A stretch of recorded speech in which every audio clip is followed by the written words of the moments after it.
All right, Cyberpunks, welcome back to the Cyberpunk Lorecast. This is your host, Tom, or Robots. And man, this feels like an old school episode because it's not just me doing an episode by myself this week. I've got Captain Logan back. Captain Logan sailed to the port. What's up, dude? How you doing? Good. Taking some shore leave to come talk about some cyberpunk stuff for a while. So glad to be back for this episode and see how everyone's doing. Hi, everyone. Hi. Hey, it feels cozy to have you back here. This feels like old times. And yeah, this is the patron episode. So we have our patrons along for the ride as well. We've got J Ray. J Ray's back. What's up, J Ray? Oh boy, not much. Still absorbing Spider-Man and getting hyped up for The Matrix. Yeah, dude, so many good things. Spider-Man, The Witcher, Season 2, The Matrix, the new Matrix movie. So much stuff is going on right now. And we also have Turbo Toboggan joining us. What's up, Turbo? Nothing at all. Nothing at all. Hey, and then we also have Lena. Lena's back. Hey, y'all. Hey, man, I'm so glad you guys are here. And then, of course, our good friend Toasty. Toasty. He's just waving. Waving works really good on audio platforms. Audio format. I'm just so used to weird intros. It's not used to just being Toasty. Yeah, Toasty and I do the Witcher Lorecast now. What's and this he Witcher knows. show you're talking about? I don't know. I don't know. It can't be that great, can it? I don't know. He should know by now that waving doesn't work on an audio platform, but he still does it anyway, just to kind of poke at me. Yes. Thanks, Toasty. You're welcome. So guys, this is our patron episode for December, and you might be wondering, like, well, why is this so early? It is the 19th right now while we're recording this. Well, it's the holiday season. Next week would have been the day after Christmas, and I'm going to be super busy. I know some of you guys will be busy as well. So we decided to do this a week early. So that means a few things. One, next week we're taking the week off. It's a rare occurrence, but there will not be a regular Cyberpunk episode next week unless I'm able to squeeze one in somewhere. So that might happen. But for the most part, we'll have the week off. Two, if you do sign up as a tier 4 patron in the second half of this month and you feel like, oh, I didn't get to join the patron chat because usually we try to make it as late in the month as we possibly can, then you can still send in a recording if you sign up during the month of December with some of your thoughts about the topics that we're talking about this week. So you can still get your thoughts on this episode if that's something that you sign up for. So don't worry, you won't be able to join the actual chat episode, but you can still get your thoughts on the show. So I'm trying to make this as balanced as I can. But what are we talking about this week? Well, we're continuing our movie series with our patrons, and the movie this month is The Matrix. We have a new Matrix movie coming out for the first time in almost 20 years, 3 days from now, and we can't see into the future. None of us have gotten an early glimpse at the film. We don't know anything more than you do from having seen the trailers or any of that stuff. And we are here to talk about the original movie and potentially the other two, and specifically the cyberpunk elements in the original movies. So let's kick it off, friends. I know some of you guys have been rewatching the films. I rewatched them recently. I actually got to rewatch them with my son, who's 11 years old, and got to see his first impressions of watching the movies, which was kind of fun, to see somebody experience them for the first time. And I remember watching these for the first time as a college student, studying philosophies like existentialism and wondering about the nature of reality and existence and those kinds of things while watching these films, which was a cool experience for me. But I want to get your thoughts on this, especially from the perspective of a cyberpunk kind of world. And my first question for you guys is, do you think that this film and these films in general hold up as a cyberpunk movie? Do you think that there's enough cyberpunk elements to say that The Matrix is a full-fledged cyberpunk film or films? Or do you think that they have cyberpunk elements and that they just kind of like play with some of those ideas? Toasty's jumping in right at the beginning. Usually you hold off until a little bit later. What do you think, Toasty? So Lena and I actually watched it together because we hadn't seen it before. We did a little watch party, a very botched watch party, but still. Okay, this is cool. So you guys are brand new to these then. Yes. Wow. Okay. So, but we have made the executive decision that it qualifies as a cyberpunk movie because there was in fact rain. Okay. So, and did you watch the full trilogy or just the first film? Just the first one. I don't know if I want to watch the full trilogy because I hear that the other two are bad, and I didn't. I wouldn't call them bad. I'd call them different. Just going to go with those sheeple and their opinions. You're going to form your own, Toasty. Come on. I formed my own based off of this movie, which I also didn't like it very much. So, yeah. Wow. I don't think I'm going to watch the other ones. Okay, so let's dig into this a little bit because these movies in general, at least the first movie in general, is very beloved. What didn't you like about the first Matrix movie? Why didn't you like it? I gotta be perfectly honest. I thought the ending was stupid. Okay, so what about it didn't you like? It's a bit cheesy. The ending was so cheesy. If I guess I'm being a little too critical off the jump. I would say I enjoyed it more than I didn't enjoy it. Not incredibly much, but the ending just really messed with it for me because of how, like J Ray said, it was incredibly cheesy and also just had a whole theme that didn't match the entire rest of the film. Okay, so be specific.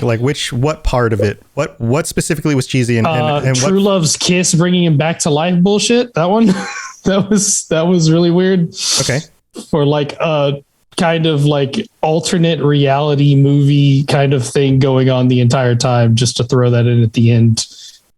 I'm gonna toss a little coin into the pond here and say that it wasn't actually her kiss that brought him back, but the realization that he wasn't actually dead. Exactly, the realization to separate body from self, or body from spirit. Yeah, exactly. his mind and his body were two, or the idea of his body and his mind were actually separate. Right. Yeah. Learning to reject the natural instincts of a bullet going through you. Oh, just one bullet? It was 16 bullets. Well, no, it was 6. I remember it because a full clip. More than that, he had 1 and then 6 across the body. Torso. Right. So, okay. I mean, all of these, so let's set the groundwork here. Just as with any other film, there's not a wrong perspective. Your feelings about anything are never wrong, right? Those are your feelings. And according to Logan, my feelings about the movies we've been watching are wrong. Okay? No, you can have. No, I didn't. I never said that they were wrong. Bad, but not wrong.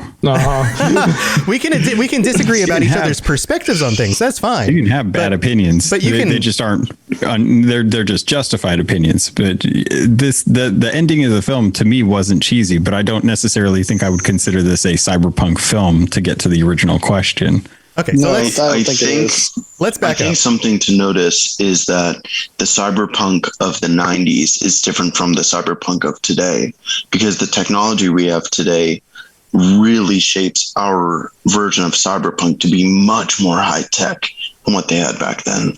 Back then, cyberpunk was exploring ideas of the internet and ideas of machinery that was kind of brand new, and now to us that's extremely old. So cyberpunk today could be, really advanced bionic limbs, really advanced vehicles that surpass 300 miles per hour plus, that sort of thing. But back to the cheesy note, what I found cheesier was 1, him flying up in the air, and 2, the one-armed karate when he just kind of turned to the side and was you know what I mean.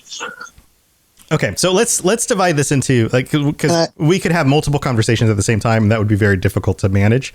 Turbo, do you have a quick statement? Because I want to try to focus it's about the cyberpunk. It's not about the cheesiness in the movie. Okay, I don't really consider this cyberpunk. Mm-hmm. It has the cyber in it, but it's not really punkish. It's super punkish. I know about them rebelling against the machine and all that stuff. But no, that's not what I'm thinking. Okay, but a lot of the talking and stuff, it's about. It didn't feel punkish to me. Because it didn't seem punkish to me. It seemed cyber-ish to me, but not punkish. Okay, so let's break down our concepts of cyberpunk, and then we can agree about each of the concepts individually. How about that? So in the cyberpunk genre, we end up with a dystopian future. Does this have a dystopian future?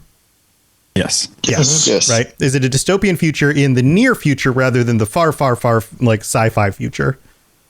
It's undetermined. If you're including the war that happened in between, then yes. But it seems like it's a few hundred years in the future. Didn't they say it's like 21 something? We don't know. 2199. They said 2199 specifically. Did they say the date specifically? Yes. Okay, but we do know that it's after. Can't be sure. It's after some sort of AI war where they've created an AI. The AI rebels, and then the humans end up basically they scorch the sky. The humans end up having to go underground. And then the AI basically takes over, right? So we know that it's in the relatively near future rather than thousands of years in the future, right? Okay, so we've got that concept. Is it high technology, low quality of life for humans? Yes. Yeah. For the humans in the real world who are living underground, yes, that seems to be the case, right? Like the people in the Nebuchadnezzar have these like ratty clothes, but they have high quality of high technology. It looks like it's pieced together, but they've got like these like magnetic hover pads on their machines. They can jack into stuff into their brains. They can download knowledge into their brains. That's technology way beyond what we currently have. So in that case, yes, it is.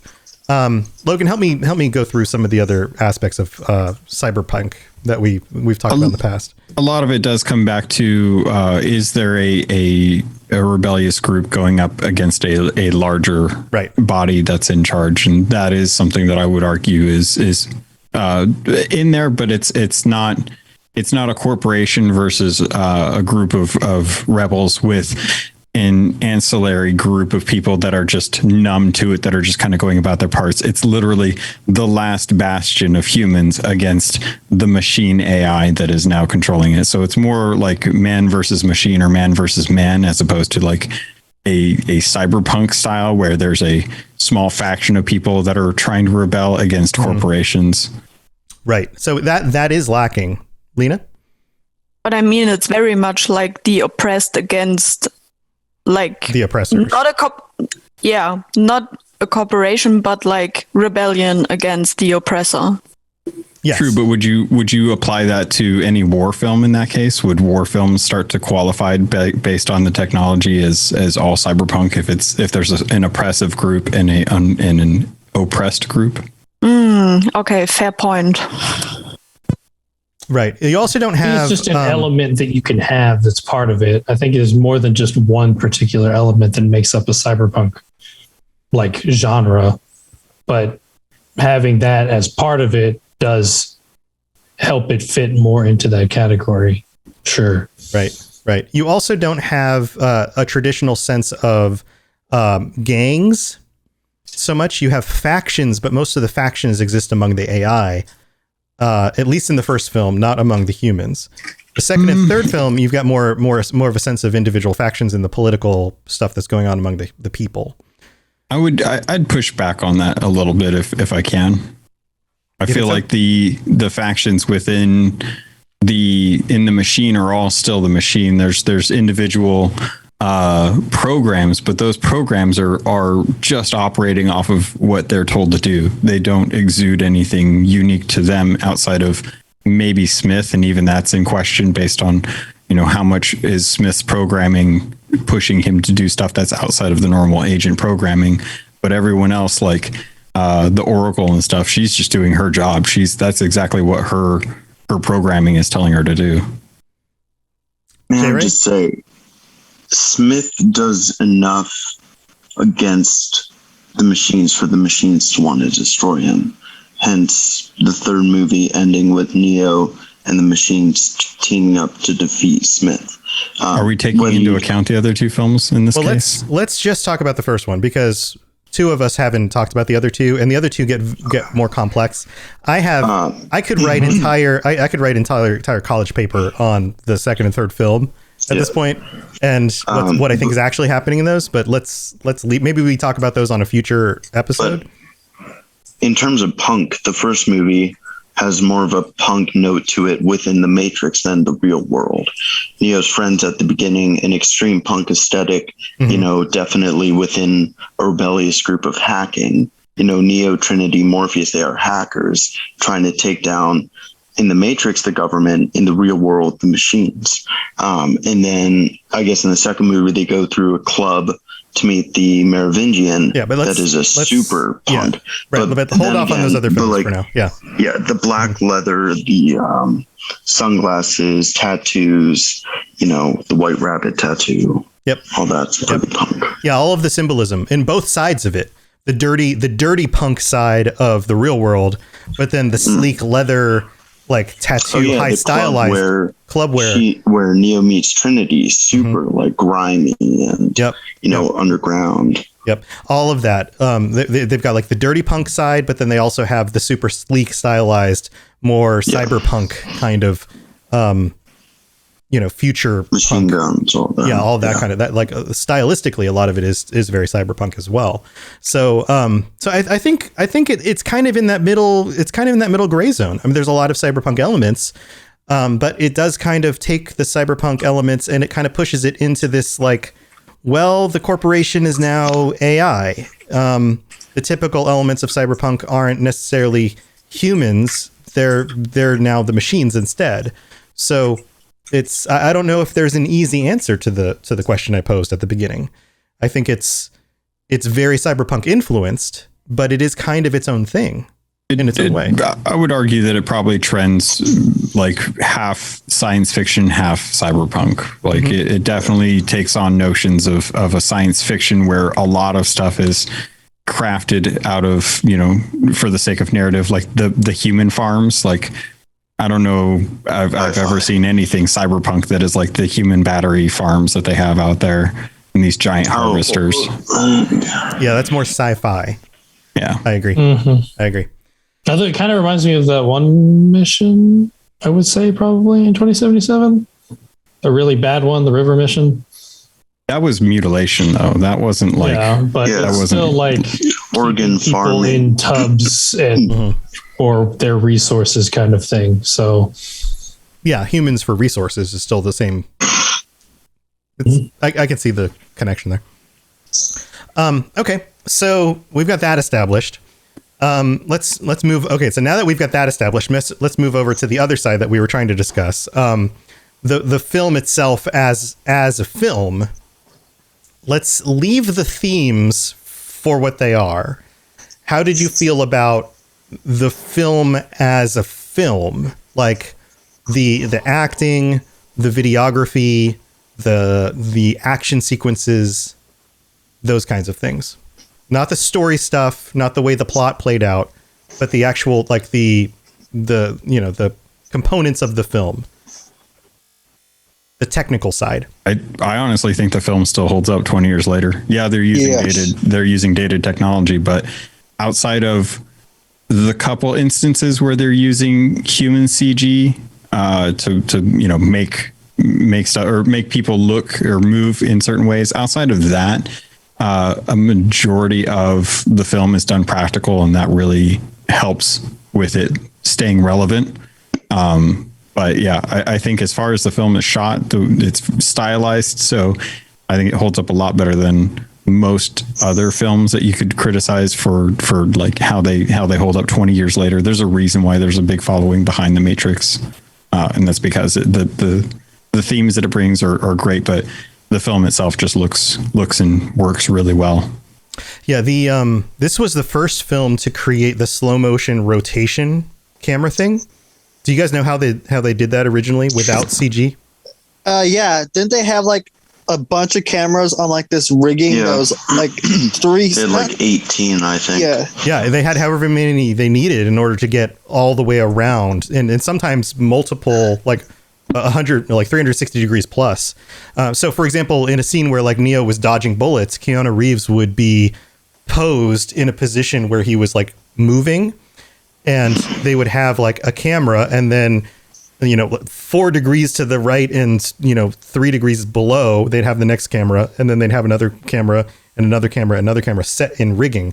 And each camera would take a shot in order, click, click, click, click, click, click, click, click, click. And then they would take each one of those frames and then run those frames around just like a kaleidoscope in order to, and then of course, because a film is just pictures after pictures, right? So because they couldn't do it with computers at the time, That's how they did it. And they invented that technique, which of course everybody after this film came out started doing. And then within just a few years, they could start doing that. In fact, by the second film, they could start doing that using computer technology, but it didn't look as good in the second film because they started trying to make the people with 3D images. And you can tell with our eyes today that the textures aren't, perfect quality. And you can tell when they switch over, if you look carefully, that they're actually not the person anymore, that they're 3D characters. They look like bad video game characters from 15 years ago. But in this movie, they're not, because they're actual actors, and they've green screened them and used cameras and things in order to position them correctly. So it actually looks really good in this film. I think the cinematography is beautiful. I love the verticality. I love at the beginning when they're going into the building and you have that really high up shot. So I'm holding my arm up, but you can't see it because of the background. Right. But you see the high up shot with the rain streaming down, going through the different balconies. And then again, you see rain streaming down onto the car as it moves through the bridge. And then another example with the stairwell, and I don't know, maybe like a quarter way through the movie, they're moving through a stairwell. Morpheus looks down, and it's just this epic shot of the stairwell, and it's rotating. And then they go straight into a really nice flow of them walking through a door. I've seen so many movies where I feel, I would have done that shot differently. I would have had that panning instead of still. I would have let this hold a moment. I noticed earlier today, I've never had one of those feelings when watching a Wachowski film, specifically the Matrix series. Yeah. Yeah. What about the rest of you guys? What do you think about like the technical side of the film? Lena, Toasty, you guys seen it for the first time. I mean, the technical side, I don't know. Like, I found it very entertaining, and I think it does a phenomenal job in like you rooting for all of the guys that are there, and like you start to hate Cypher because he's obviously the traitor of the group, and I don't know. Creep. Mm-hmm. Yeah, he's totally a creepo. Yeah. What about the combat sequences, like the gunplay and the the fight scenes? I'm curious what you guys thought of the hallway scene. Let's talk about the metal detector with the bags of guns in the hallway scene and working their way up to go save Morpheus. Like that is the iconic combat scene in the film. Right? I mean, obviously it's very like actiony and entertaining. Probably a little excessive, but excessive. Yeah, probably a little excessive. Also, they're going up against agents. Yeah, whatever. But anyway, they're going up against agents, and they just empty all of their stuff against ones that aren't agents. But sure. But also, just one thing I noticed is that I'm fairly certain that they just didn't care about like ammunition accuracy, because I'm fairly certain that some of those guns aren't supposed to have rounds that are that massive. Like the automatic pistols were rocking like rifle rounds, and it's like okay, sure, whatever, I'll just leave that alone. It's a video game, you got cheat codes. Apparently they definitely do. Just that is exactly what it is. It's the Matrix. They're going to save their buddy, and they enabled God mode. I don't think they cared much about how they held the guns either. Like it was pretty like amateur. You guys want to talk about them, like weapon technique and stuff from 20 years ago? Go watch Die Hard. I'll watch those SWAT guys try and infiltrate that building, and they're just sitting there holding their guns like at their hip and just thinking like, oh, this will be cool. I don't have to wear a helmet. I'll just run in there and shoot them because I'm an American with a gun. No, there's like we've gotten to the point, unfortunately, weapons and war strategy has increased so rapidly that we're so used to just like how technical you are with guns, coming around corners. We tend to judge pretty harshly from films, 20 years ago and even 30 years ago and stuff. So I would give them a pass on that because for one, it's for one, they're in the Matrix, so what do they care? It's all made up anyway. And for two, it was a much different time when it came to learning how, like, if you've ever watched any of the stuff about how much training Keanu Reeves and it personally had to do just for like John Wick movies, the tactical trainings he's had to go through for that kind of stuff. It's absolutely insane. So I would personally recommend giving a full pass on just how they're holding their guns and how accurate they're being and stuff. Like if that film comes out obviously they were, I mean, it's fun. Okay, I wouldn't say it was fun. Wrong point. Thank you. I'm sure there was a lot of things that I saw that I was like, okay, this is a movie this is 1999. Right. Like, right. Well, there are some things you got to let pass. There are some things 20-plus-year-old movie now. There are some of the things that Tosi has pointed out that have legitimate. There are legitimate explanations, like there are legitimate in lore explanations for. So, for example, you're talking about like the two people going up against a bunch of agents. The point at this point is that Neo, Trinity too, but especially Neo at this point is breaking the code.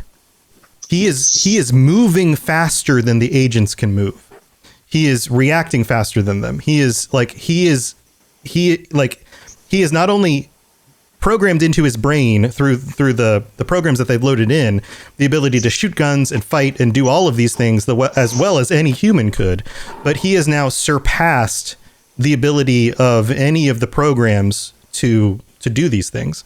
And the agents haven't updated their code in order to account for that. So that's part of why they think he might be the one, is he's been able to do that faster than any human has been able to do that.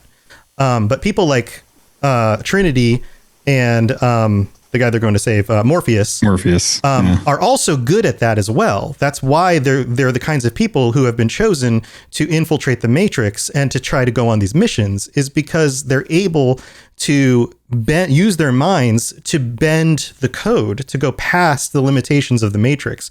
Now, they can't do it fully. If they get killed, their mind still believes they die.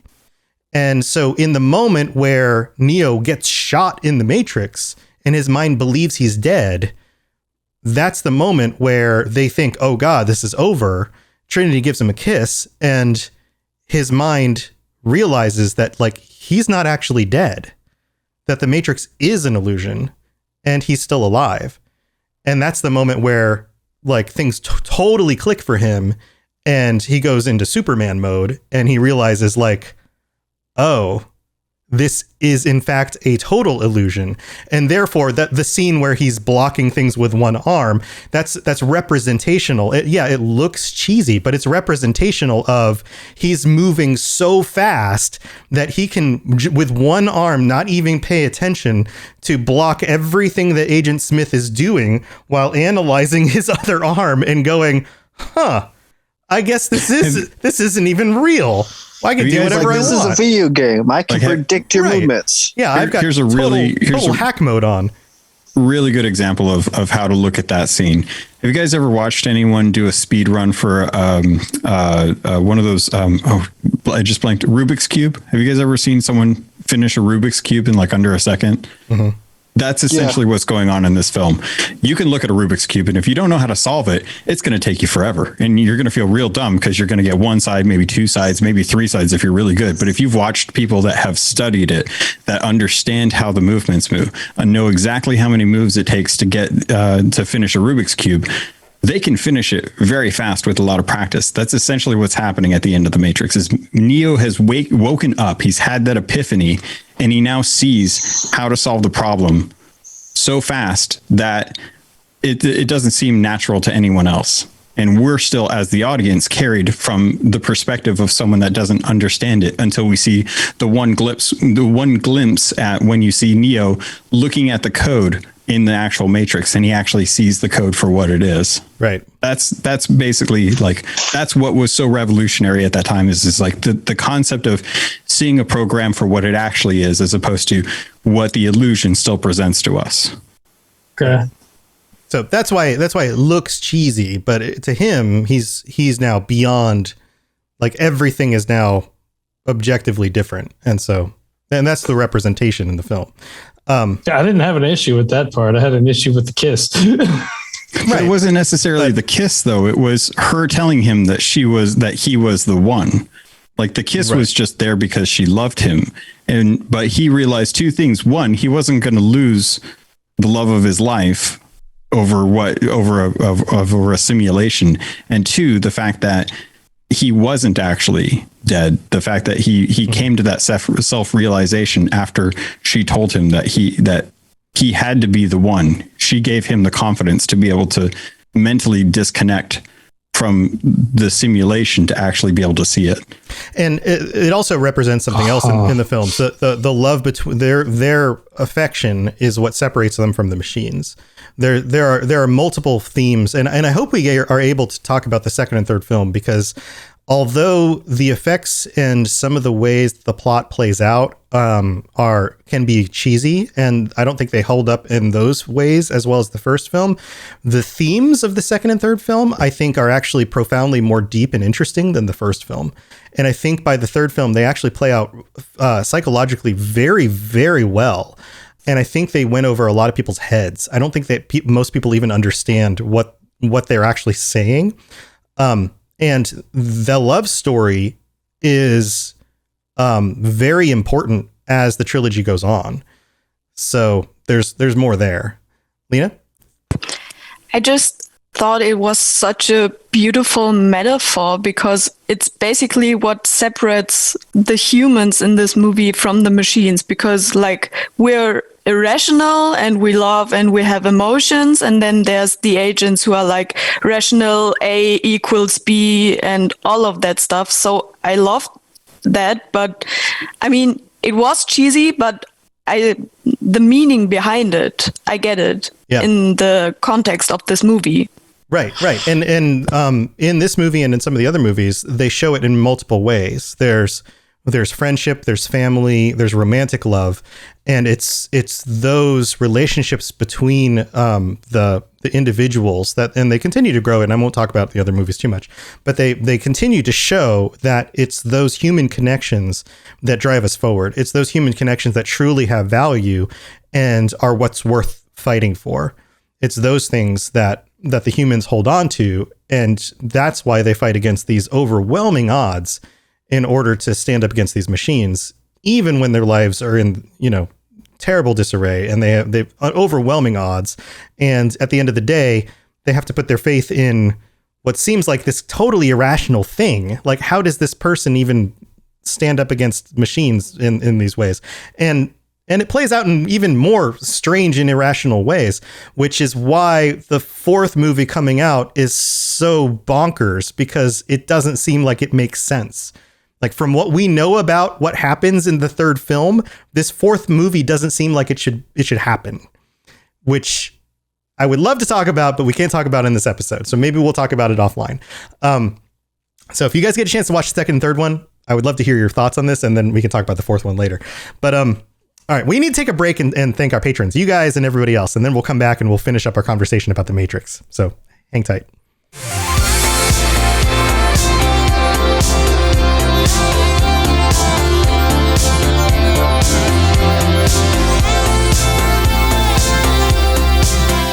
All right, so here we are. This is the middle of the show where we get to thank our patrons, and thank you to all of our patrons, everybody who supports the show, all 18 of you. Thank you for supporting the show. Thank you for being here and continuing to support the show. If you are a tier 4 patron, then thank you so much. We're getting closer and closer to when t-shirts go out, the first t-shirts for the different Cyberpunk districts. The first one will be going out very soon. And please make sure that you've updated your address on your patron account. You need to make sure you do that. Log into Patreon, update your address, make sure it's there. Make sure you've chosen your shirt size. And if you're thinking about joining us on a future episode of this show or signing up on any of the patron tiers, then make sure you could go to patreon.com/Cyberpunk Lorecast. Check that out. You can sign up and get ad-free episodes and a bunch of other stuff. And in other news, I am spending the rest of this year trying to give you guys stuff, including my hat. I'm giving away my hat, the official Robots Radio hat. This one right here, the one that I've been wearing for 3 years. There's only one. This one right here. And I'm going to give it away. I'm going to sign it because I did a poll on my YouTube channel and 180 people responded. And the biggest thing that people said that they wanted me to do in giveaways was give away Robots Radio merchandise. And so I'm going to give away some t-shirts. I made a new Buddy Bot shirt. They've got t-shirts and things. I'm going to be giving stuff away. So the first thing you need to do is if you want to get some giveaways between now and the end of the year, join us for some live shows. And the live shows have been happening at Twitch, but I am now restreaming on Twitch and on YouTube. And on YouTube, I'm trying to get everybody to move over to YouTube because all of my live streams are now on YouTube. If you watch on YouTube, if you're currently watching on Twitch, go to YouTube. There's a link in chat. Go to youtube.com/c/robotsradio or just search Robots Radio YouTube. It'll come right up and watch us during the live streams over there. You can also watch during game streams. I'll be streaming games most days. I think I'll be streaming games now in the evenings, or in the evenings, there'll be live streams for podcasts. And while you are watching, you will accrue points. You'll get some Robo Coins. And the more you watch, the more Robo Coins you get. You can use the Robo Coins to buy raffle tickets into giveaways. And the giveaways will be things like merch, culminating in my Robots Radio hat, the only one, and it'll be signed by me. And you can have it.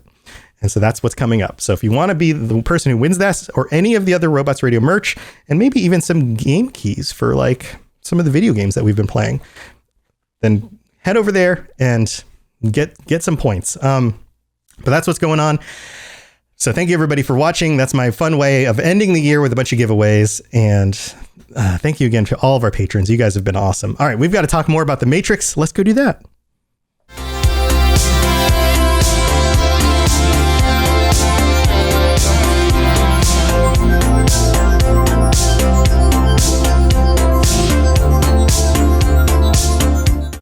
All right. I see a bunch of people still on Twitch. If you want to get the hat, you got to head over to watch on YouTube. So go do that. That's the place to be. All right. So, guys, here's my next question for you. If you were making the Matrix movie, it's 20 years later, you were making the Matrix movie, what would you change?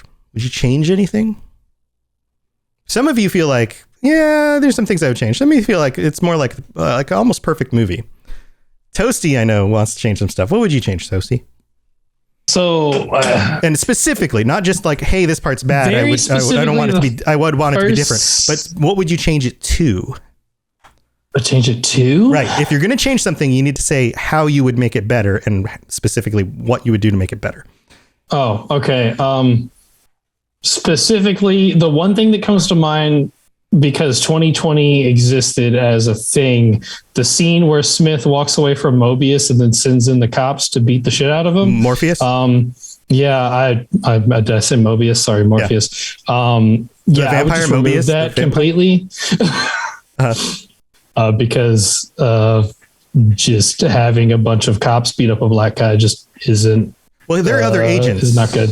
There are other agents. They're all dressed as cops. It doesn't really matter what they are in the situation. It's a bunch of cops beating up a black guy, and it's not. I gotcha. A great scene. All right. Specifically, yeah. But that's because 2020 was so bad. Yes. With that kind of stuff. If we're making it now, I would want to be like history. If that's the case, would you is it okay if it's a white guy getting beat up or black cops beating up a black guy? I don't think it's good at all. Like just or black ladies. I mean, they got to beat someone up, right? White guy, like they don't have to though. Smith can just handle the situation himself. To be honest, or they could just cuff them. Just cuff them. Her skin is, or maybe just dogs white. Biting the guy's ankles because now it's not humans on human. Okay. I'm just wondering, what's the solution to the problem? I just think that Smith could probably take care of it. I don't think he needs his. But he's still a white guy beating up a black guy, right? But didn't he do that? Didn't he beat the crap out of him? Yeah, but then I just thought that the whole sending it after was completely unnecessary. So maybe he could have set up like a machine. It could be like a James Bond thing where he's like on a wood cutting machine with a timer, or lasers, like sharks with lasers on their foreheads. No, never mind. I'll just retract my statement. Sorry, Tess, we're not taking it seriously here. So no, but I mean, we understand what you're saying. I'm sorry to make too much fun of it. But, I understand. We get what you're saying. The whole like what's being like let's. I'm gonna. This is a serious thing, so let's give it some serious thought here. We have to be careful with the way that people perceive these things, and with race issues. Like you're right. There is some serious things to be considered here. What would be a better way to do? I mean, him leaving. Let me go this direction. There is a kind of stereotypical thing here.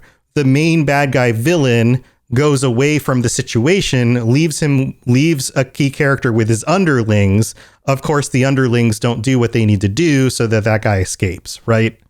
But he didn't though. But it is still a common trope for villains to leave the hard work or the leftovers to the guys that are going to have to be the one that has to pick him up and drag him off and take him to the place where he's going to be held until the hero comes and rescues him. That is a very common trope. The fact that Morpheus is black, I think, is more of a boon. The fact that they even hired a black person to play that role, because that could have been a white dude, and the fact that he gets beat up was just part of how that story played out. Like, you don't necessarily have to have the scene of him getting further beat up, but to have any kind of conflict. I don't have a problem with him getting, like, the fight between him and Smith is badass. It's cool. It's a good fight. And we obviously knew that was, I just think that having the goons go in after and beat him excessively is the problem with that. Mm-hmm. You can still have him lose that fight, get his ass handed to him by Smith, and then without just the extra cut beating to a scene where Morpheus is now his captive without needing that's fair. Without the excessive beating. Yes, that's fair. Okay. Yeah, I'm sorry. We shouldn't have made fun. You're right. That is a fair point. In fact, you could have had him drugged or something and still had him in a state of like not well, he feeling was drugged after that. Like they took him, they put him in a room, and then they drugged him to break into his mind. Right. And then they beat him up, which made him also look all like, like not so competent. Right. So yeah, you didn't have to do all of those things to make him also in a state where he wasn't particularly able to, break out on his own, that kind of thing. Yeah. That's a fair point, Toasty. Fair point. I'm sorry. We're jerks. All right. Who has another point that we can make fun of a lot and then apologize and then tell you that you had a good point? I'm curious how you guys felt about the things that they put in there for like Cypher, like having that issue where not everyone makes the right decision and some people want to get back into it. And the only way they can do that is to betray the people. Like, how do you feel as far as like the life choices the decisions that were given to Neo as well as everyone else? Like, they had to make that choice. What do you guys think you would choose if you had that choice? If you guys woke up tomorrow and realized that everything that you know right now is a complete lie, there's a much bigger problem at stake, and you're being asked to fight on a side of a war that you had no knowledge of the prior day.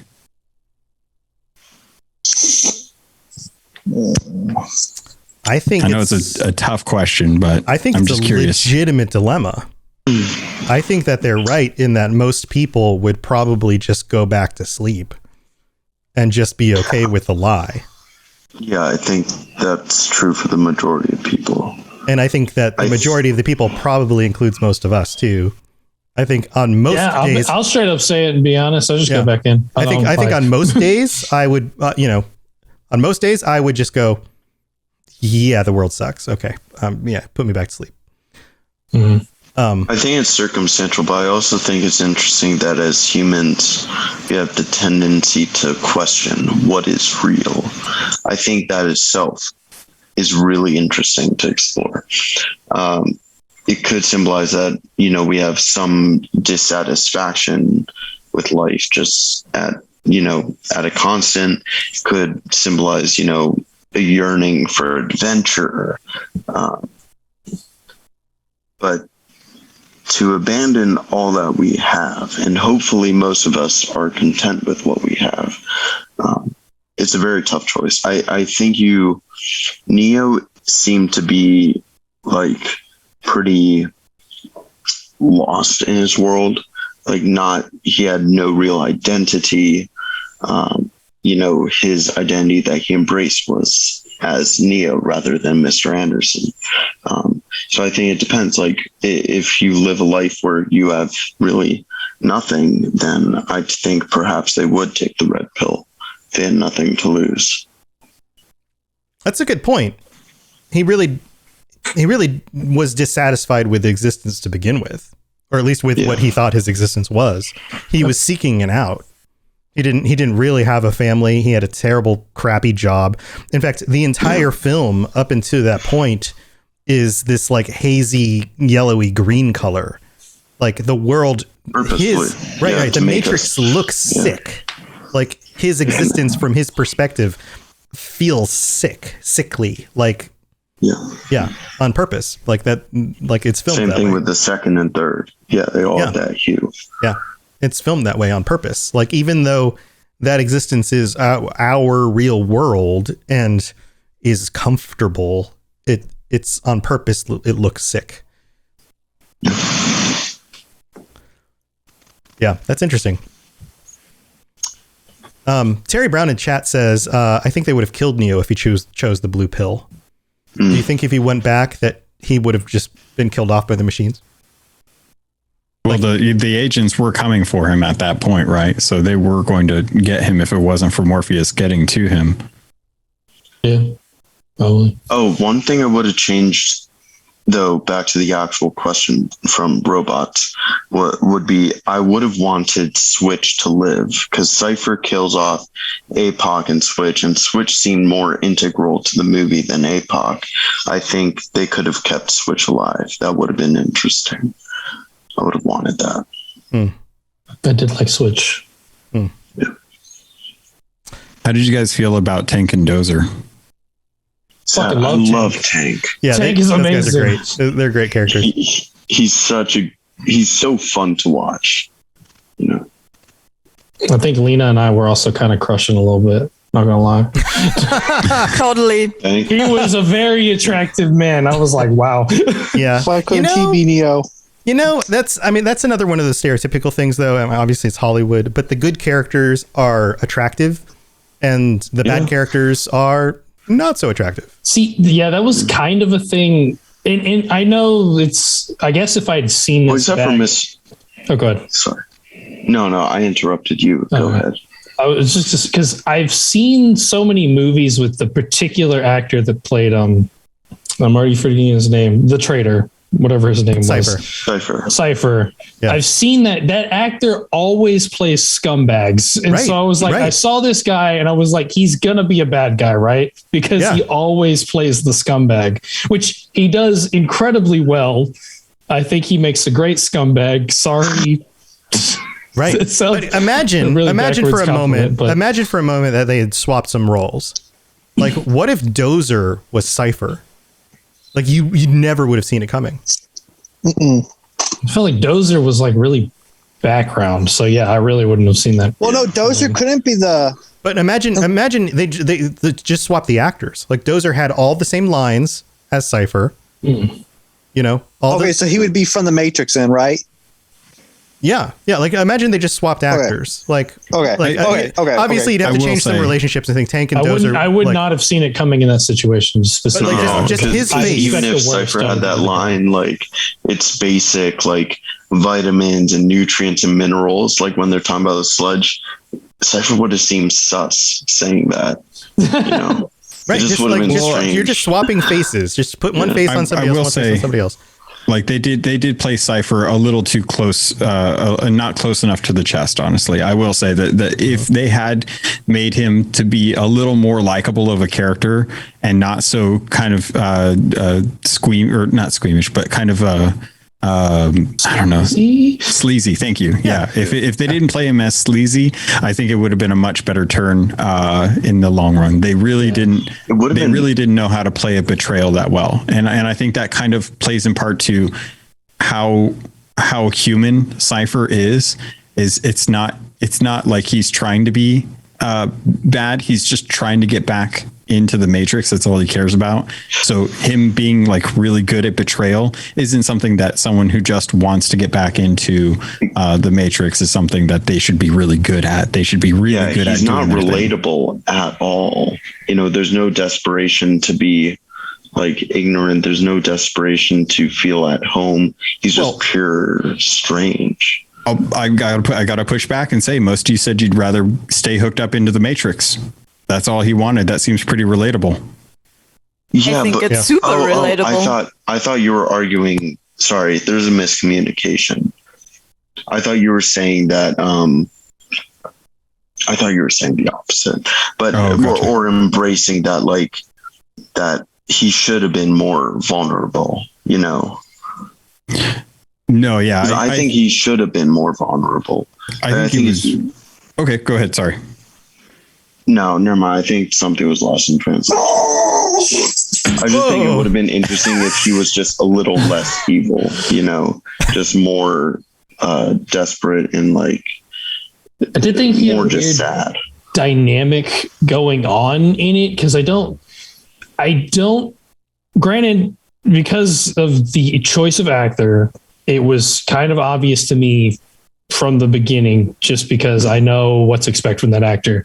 But even then, I think he didn't really play like incredibly like bad of a person. I don't think he was like that bad of a guy until the betrayal actually happened, which seemed like a big jump to me. Cause he seemed like he actually like did kind of care about these people and like didn't. And then he just kind of straight up became like super creepy and like kind of, it was like he went evil when he didn't seem like evil. He just seemed tired before. Can I toss something out there to kind of see how you guys feel about this? Yeah, go ahead. Whenever I watched Cypher, I always felt like from his perspective, Cypher is the main character. And he always feels like he's the main character, but he also feels like he doesn't want to be outside of the Matrix, but he's railing against that because he wants Trinity. He's the main character. He wants to be with the leading girl. And as such, he feels like when Neo gets pulled into it, it's like the guy your girlfriend tells you not to worry about situation. Mm-hmm. And because of that, that's when things really start to step forward. That's when he really starts to say like, okay, you know what? Now I've got a problem. Before I just wanted to get back into the Matrix, but I railed against that because I really love Trinity. Now this other guy comes in and Trinity's responding to him. And that kind of, he even says it, I don't remember you coming to my cabin after I got pulled out. He's spiteful and he's starting to get jealous. And that's when Neo's introduction into the Nebuchadnezzar's crew is the catalyst for what starts out to be a very slow burn for him. And now he starts finding reasons why he should talk to the machines, why he should help them get Morpheus, why he should want to get back into the Matrix, because he realizes as soon as he does this, he doesn't have a place to go. Right. So he has to get back in, right? Because if he goes back to the last bastion, if he goes back home, they're going to be like, no, you're the dude that gave up Morpheus. You literally gave up one of the best captains, Lena.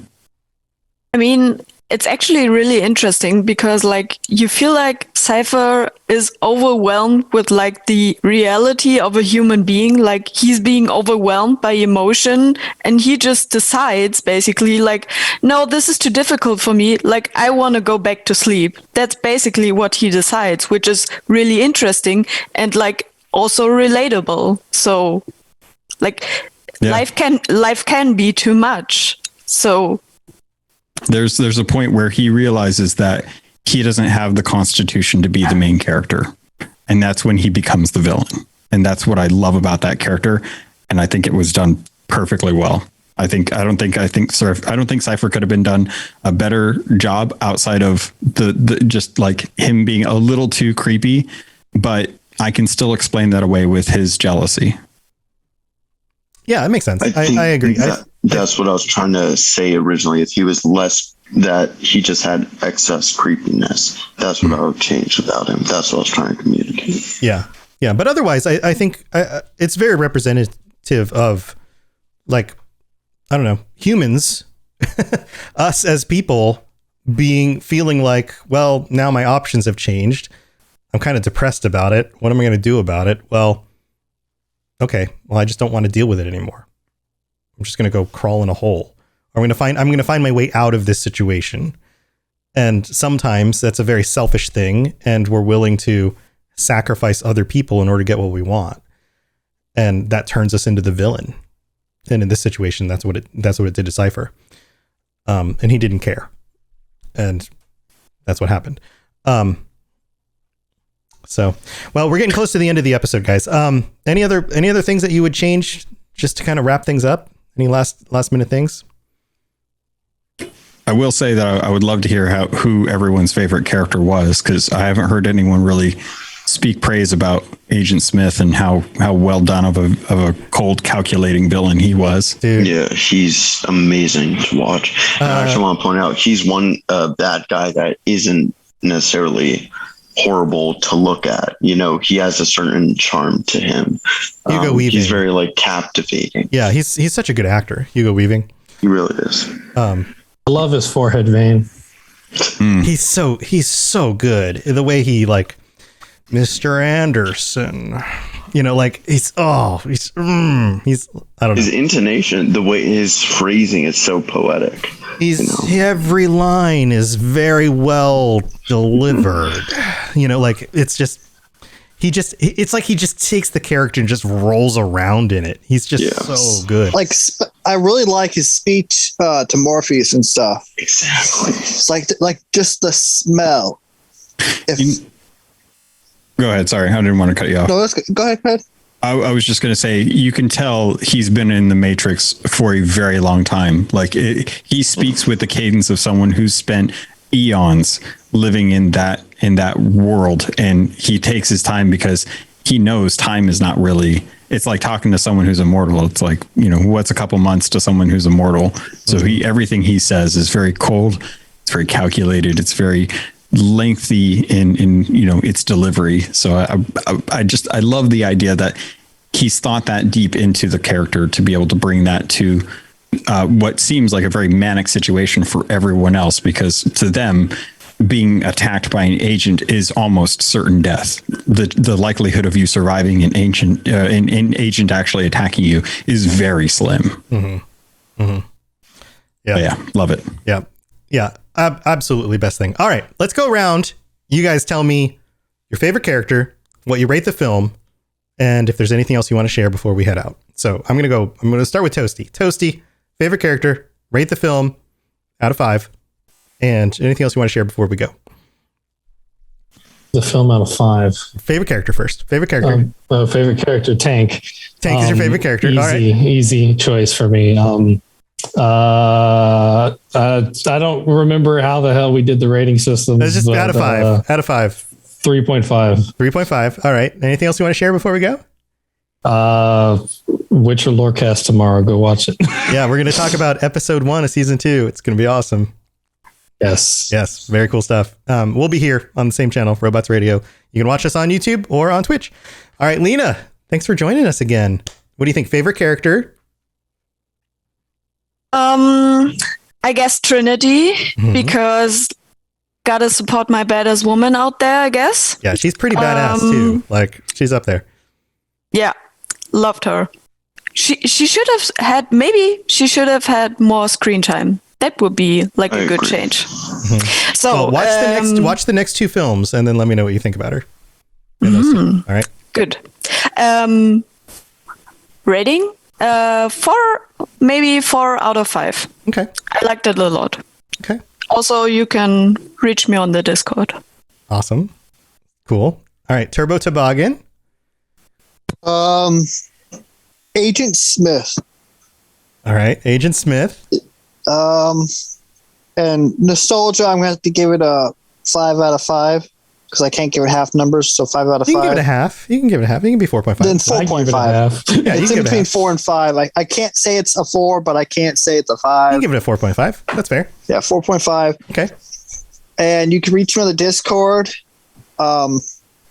I'm more likely to respond in like early in the morning or late at night because I'm either at work or asleep during the day or work at night. So cool. Awesome. All right. J. Ray, what do you think?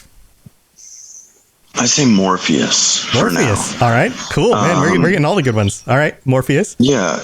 And for me, there are things about the movie that I know if I saw them differently, I might like them more. So without knowing that, it would be 5 out of 5. Right now, it's like 4.9, like allowing for some leeway of what I know could be improved. Yeah. Nice. I like it. All right. 4.9. And if people want to reach out to you, Discord? Well, Instagram is best. I'm living _AN epic, living in epic. And then I'm on Discord, of course. Awesome. Thanks, guys, for joining me. And then Captain Logan, what do you think? Favorite character? Really tough. Because it's a toss up between the black cat or the red pill. And I'm not sure which I like more, but I'm probably going to lean towards the black cat. Okay. I think it hit its mark. It was really impactful. It was a really, it wasn't just a MacGuffin. No, I think I'd probably go with Cypher in this case. I think Cypher was one of the few characters who did the role justice in my mind. There's quibbles that I could have with it, but you needed someone on the inside to have that catalyst in the film, and he started out slow and eventually got all the way to the point of murder, where he was just pulling the plugs on people, and that is that's as cold as it can get. But he justified every minute of it, and I don't think I could see many people being able to pull off that role. Yeah, okay. And what would you rate it? Honestly, I think this is an amazing film. I think it's a masterpiece in filmography. I think it's a 5 out of 5 for me. There's so much that has been derivative of it since it came out, and I think it moved the industry forward several steps as far as like being able to do stuff and show stuff. We wouldn't have half of the filming techniques that we do now if it weren't for the Matrix taking those steps forward. And as far as like showing the hero's journey, having the man versus man or man versus machine, man versus self, all of those things really did tie together well in a film that no one was making at that time. Yeah. And it these ideas and concepts are trivial nowadays because of that film. So I would give it a 5 out of 5 for sure. And if people want to get a hold of me, they can get a hold of me in the Discord. Reach out, Robots Radio in the Cyberpunk channel or in the Keelhauled channel, any of those. Say hi. Yeah, dude. Thanks for joining again. This has been awesome having you back. Yeah. Yeah, man. And I agree. I think it's a 5 out of 5. I think this is a film that was 10 years ahead of its time. It pushed the action genre and the the storytelling genre. It took influences from cyberpunk, from anime. It pushed a lot of things forward in the way that nothing had been done before it at all. And it took Hollywood a good 10 years to catch up with most filmmakers weren't doing anything nearly on this level for another decade. So absolutely. Nobody mentioned Neo as their favorite character, which is interesting, but he's kind of the everyday guy stand-in who becomes superhero kind of character. He's the most boring out of all of them. Yeah. He has a great journey, but he is the most boring out of compared to that. If it wasn't for Cypher, it would probably be Agent. Oh my God, I'm just blanking on his name. Hugo Weaving's character, Agent Smith. Agent Smith, and then probably Trinity after that because of how impactful she gets everything done. Yes. Anything that screws up in that movie, she fixes, and it's crazy. And I'm with Lena on that. Yeah, you wouldn't have a Neo without a Trinity.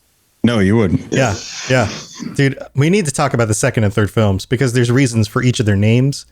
There's a lot of symbolism in these movies. But I'm gonna have to go with Agent Smith too. I think he's my favorite. Hugo Weaving is just so good at the character, and Agent Smith is such an important character as the films progress. So, but that's where I'm gonna stay with this, and that's it for this episode. I hope you guys have a wonderful holiday, and I will see you guys in 2 weeks. We'll be back with another Cyberpunk Lorecast, and I've got some fun ideas for where we're going with the future. I did have a really cool interview lined up, but it looks like it's going to have to be delayed for the next episode due to some scheduling things on the side of the interviewee, but I will be scheduling some other fun interviews in the future, and I've got some other ideas for some upcoming episodes, so stay tuned for that. Also, all the other shows on robotsradio.net. By the next time you load it up after 2 days from now, we'll have a new website up, so that's coming as well. And there's all sorts of fun stuff going on, so stay tuned for all the fun things. And until next time, everybody, I'll see you guys later. Stay safe in the Matrix, and if given the option between the red pill and the blue pill, don't get caught by a pirate. What are you wearing? Look at an actual pirate. All right. I feel like people are going to have to tune into the video to see what's going on. They're going to have to tune into the video. And just a reminder, all of these videos are now up on the Cyberpunk Lorecast YouTube channel. It's on its own YouTube channel. And I will be right back in about 15 minutes with the Mass Effect Lorecast coming up next. So stay tuned for that. We'll see you guys later. Bye, everybody.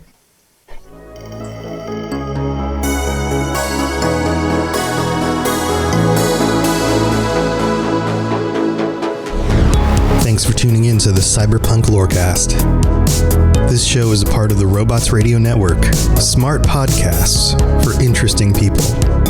If you'd like to help support the show, please tell a friend and leave a 5-star review on iTunes.